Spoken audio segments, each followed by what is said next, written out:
Okay, so I was asked to do an extra practice problem and to provide some answers for it. So if you are in your OneNote and chapter 6, I've added 2 pages to the bottom of chapter 6. You'll see here the extra practice problem. This is in content library, but I am going to copy it over after this to your individual library. So it's the extra practice problem in the content library and then the key to the extra practice problem. So that's where I'm going to work right now. So let's get to it. So here's a new problem. We've got the graph of f prime of x, and we also know that f of 1 is equal to 6. So those are the 2 bits of information we have. Now let's close off the 2 ends of this section. So let's just use a vertical line to close off either end of this drawing. And remember to do that, just go straight up to the x-axis. Straight up or down to the x-axis. Okay. So the first part of this is to find the x-coordinate of any relative maxima. So you have an x-coordinate when f prime changes, you have a relative maxima when f prime changes from positive to negative. So that's going to be at x equals 1. X equals 1 because f prime changes from positive, which is above the x-axis, to negative, below the x-axis. Okay. Part B, write down the x-coordinate of any relative minima of f, justify your answer. So f would have a minimum when f prime changes from negative to positive, and that doesn't happen here at all. The graph of f prime of x, once it's below the x-axis, it never goes above it again. Okay, so there's none there to worry about. Part C, use the fact that f of 1 equals 6 to calculate f of 3. So f of 1 equals 6. Okay, so you can use a different colored pen here and mark in that we'll put 6 there at 1 because f is equal to 6 when x is 1. And what we are asked to do is calculate f of 3. So we want to know what is f equal to here at 3. So what we'll do is we'll shade in the area between them. Okay, and this is obviously a triangle. Okay, the area is equal to half of the base, that's the 2, times the height, which is 3. So the area of that triangle there is 3. Now remember your little formula that we use. The formula is that the value on the right is equal to the value on the left, and then it's either plus or minus the area. Since this area is below the x-axis, it's going to be minus the area. Okay, so when we're thinking about left and right, we're looking at these numbers here, 1 and 3. If you look at the number line, 3 is obviously to the right. So this is going to be f of 3 is the value on the right. F of 1 is the value on the left, and the area, we've already figured out that the area is 3. Now this time we know that f of 1 is 6, so this bit here, that's 6. So f of 3 is going to be 6 minus 3, so f of 3 will be equal to 6 minus 3 is 3. Okay, so f of 3 is 3. So we can go back up here and we can put when x is 3, f is also 3. Second question was to calculate f of 5. Okay, so f of 5. So this is the one we're looking for now, 5. Now the one that we know that's closest is 3. Okay, so we're going to use the area here because we know what it's doing at 3. We want to know what's happening at 5. Okay, so same thing. Let's calculate this area here. This area, it's another triangle. It's a half of the base, which is 2, by the height, which is 2. So a half of 4, which is 2. So that area is 2. So it's going to be similar. The value on the right is equal to the value on the left minus the area, because the triangle is under the x-axis. Okay. So what have we got here? We're going to the value on the right and the value on the left. So the one on the right that we're looking for is 5, and the one on the left is 3. So it's going to be f of 5 equals f of 3 minus that area. And I think we said that area was 2, was it? The area in green is 2. Okay, so f of 3, we just figured that out.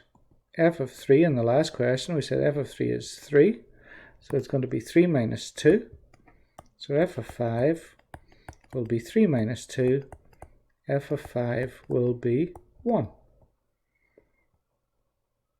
All right. Now we need to calculate f of negative 5. Okay, in part E, we need to calculate f of negative 5. And this is where it gets a little bit tricky, because f of negative 5 is all the way over on the left-hand side. Okay, so this time, this is the one we're looking for over here. F equals what? When x is negative 5. So let's shade in this area. So if you look at this area, this region here, between negative 5 and 1. 1 is the first one that we know. So we're going to go all the way from negative 5 across to 1. But if you look at that region there, it's divided up into this rectangle, or possibly a square. It's hard to know. Well, it turns out it's a rectangle. So that rectangle and this triangle. Okay, so we're going to have to get the area of both of those sections, because that's what separates us. Separates negative 5 from 1. The one we're looking for and the one we know. So this area is half the base. Half of the base is 3. From negative 2 to 1 is 3. By the height is 2. So that area is 3. The area in blue here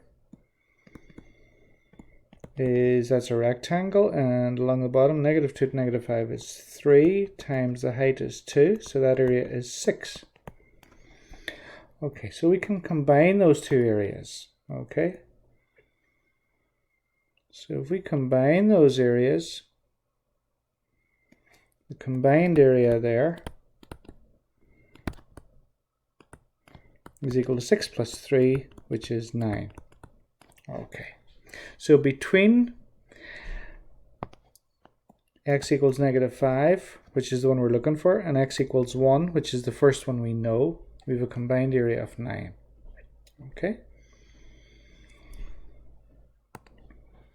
so we're going to do the value on the right is equal to the value on the left. Now, since this region was above the x-axis, we're going to add the area over here. So the value on the right, the one we know, is f of 1. Okay, so we're going to put f of 1 here. On the left, the one we're looking for is negative 5, and the combined area is 9. So f of 1 is 6. F of 1 was 6. We were told that originally in the question is f of negative 5 plus 9. Now, you're trying to find f of negative 5, so you want to isolate that, get that on its own. So subtract 9 from both sides. 6 minus 9 is minus 3 equals f of negative 5. Okay. So that's the hardest part of the question done. And then absolute max and absolute min. These can only occur at endpoints.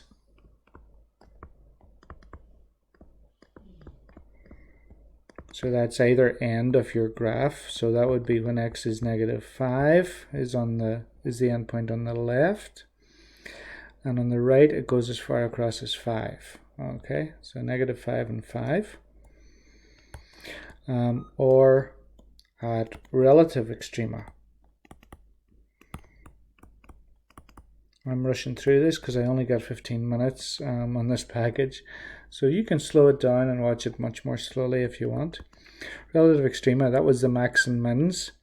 So if we look back at our answers to A and B, the only answer we had for A and B was x equals 1.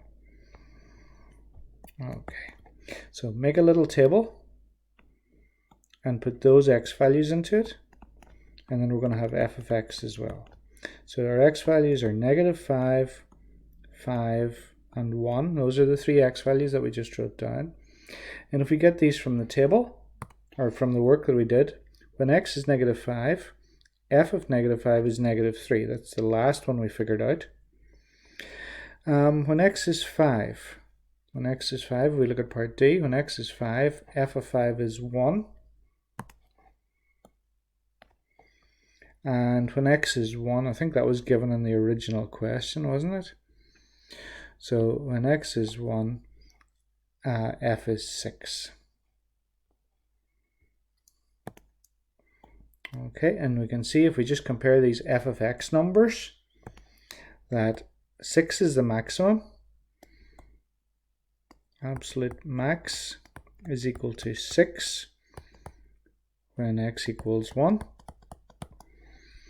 And just notice you're getting a lovely shot of my light fitting. When x, the smallest number here is negative 3, so that's the minimum. Okay, so the absolute minimum is negative 3 when x is negative 5. Okay, so I'm going to upload this to YouTube. I'll link to it as well, and I'll send you an email this evening. So good luck with it, and hope all goes well, and good luck with your studies. Thank you.